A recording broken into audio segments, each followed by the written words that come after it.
สบายดีพ่อแม่พี่น้องสบายดีตอนเช้ามื้อนี้น่ะบ่พางก็เข้าป่ากับไอ้เหี้ยงก่อนอื่นก็ต้องขอบใจพ่อแม่พี่น้องที่ยังเป็นกำลังใจให้บ่พางก็ขอบใจหลายๆพ่อแม่พี่น้องมื้อนี้บ่พางก็สิปิ้งนกไอ้เหี้ยงเพิ่นไปรัดอยู่เทิงน่ะไปรัดกับอ้ายๆเพิ่นดักนกกินบังไห้น่ะ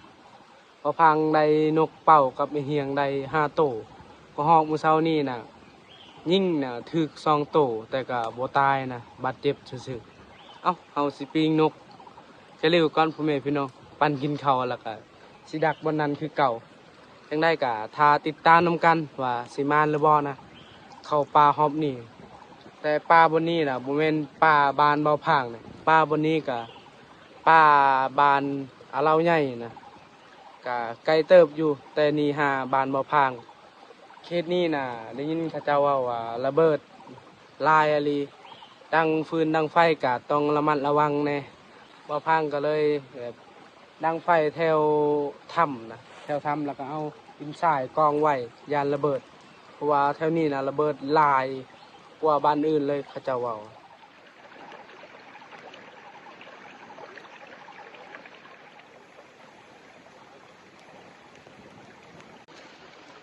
นก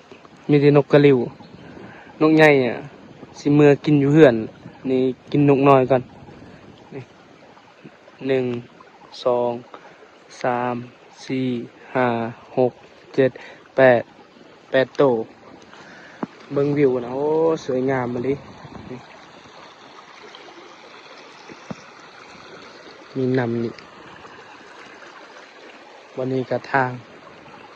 รถเขาเจ้าออกให้ออกส่วนวันนี้แหละบ่พางดังไฟจอดรถจอดปะบนนี้แหละ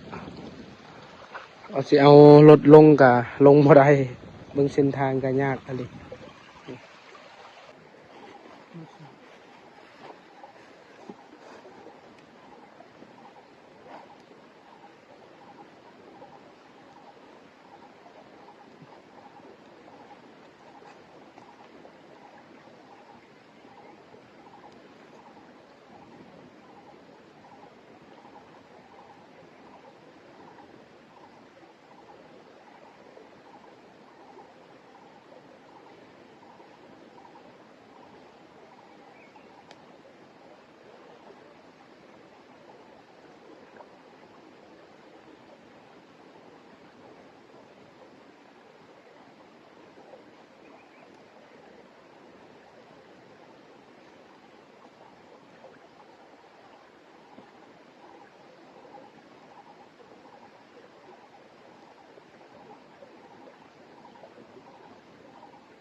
ใกล้ป่า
ไก่ปลาขันแถวๆนี่แหละเมื่อกี้นี่รถไก่ตัวผู้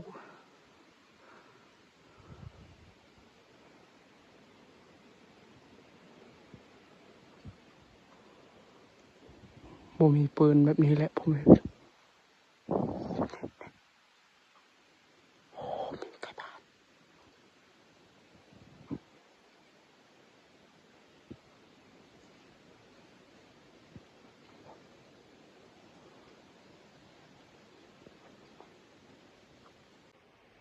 ไก่ปลานะสอง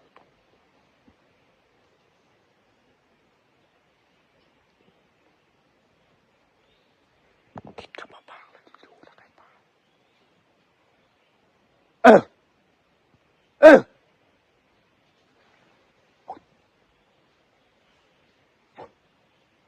แล้ว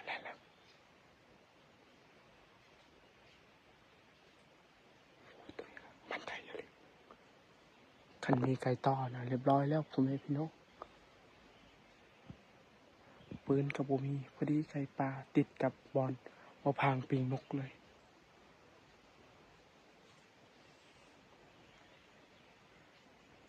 เสียงกระจรนะ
นู่น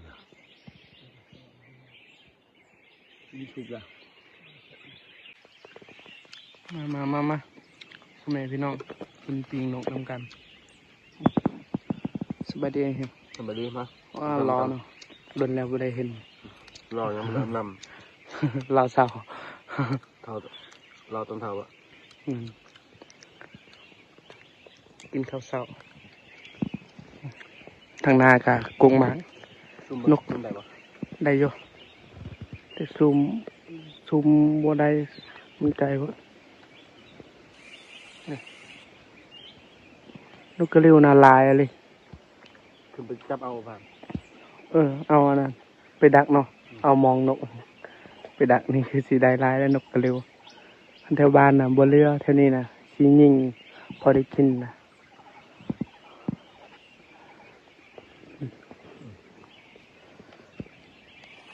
จามนก นกกระไดลายละเฮียงคนใดเฮิมนกกระเรียวนกเป้าหนึ่งสองสาม อย่างเลย สี่ห้าโตวว้ามีแต่ตัวใหญ่ๆเลยเห็นอะไรกินพ่อแม่พี่น้องนกกระเรียวหนึ่งสองสามสี่ห้า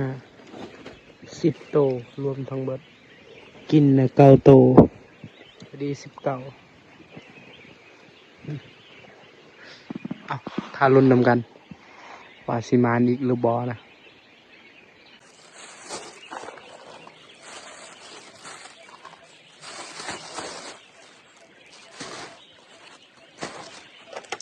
เยอะ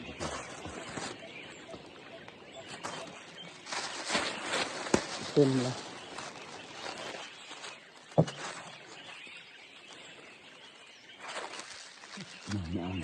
อาก็มาแรงเงินตามเละอะไรนี่แหละแม่เลยตอนนี้ นี่ แรงเงิน ไปแรกก็ได้ เตะรัดเวียงเวียงดู คืออะไร ฮะ อันนี้ติดต้องเพิ่มที่ท ฮะ ำเพิ่มไปเลย ที่เรามันปั้นกระชากนอนได้ไหม คือนี่เบิ้งเขาบอกนี่ดูดิ ไปเอาน น ก ก ก่อน นี่นี่เอาไปมา เอาเฮียงยิงนกกระลือเลยไป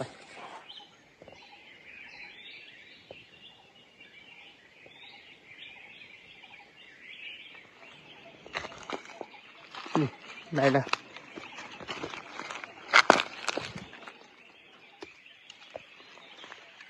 ยังช่องโตนะ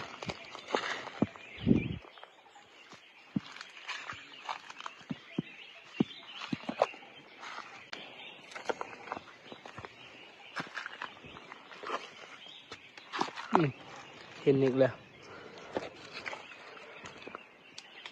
ได้เพิ่มอีกตัวหนึ่งนะบัวเห็นได้สอง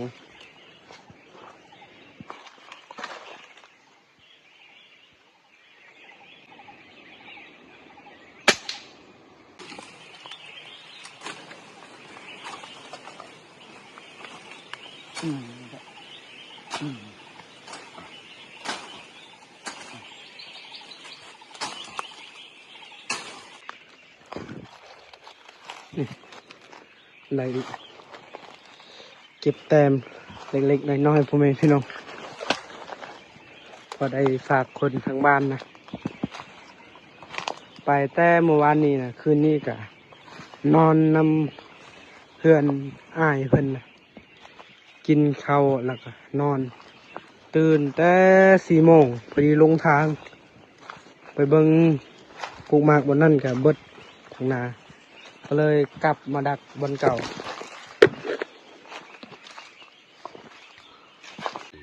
มันได้ซองแต้มคือกันดีซีเลยไป ยุคนี้ต้องมาโดนปาก อุ้ยนักเนี่ยตลัดกันละ ตัดเลย จำได้หน่วงครับตัวนี้เนี่ยตลัดเลย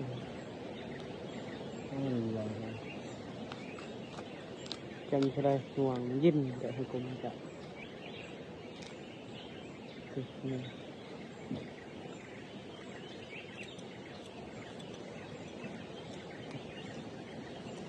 ่ มวยเต็มเยอะมาตัวตัวหอมบอลเต็มเยอะมาตัวลงใส่ไปละอะไรก็เปรี้ยวแล้วครับเทียบว่าไอ้นี่ชาหน่อยกระดาษครับ ที่เจอที่ยาว ก็ยาวแล้วครับว่าอันฉลองเดี๋ยวฮะตัวยาวเฮ้ย ได้เพิ่มอีก1 2 3 4 5 โต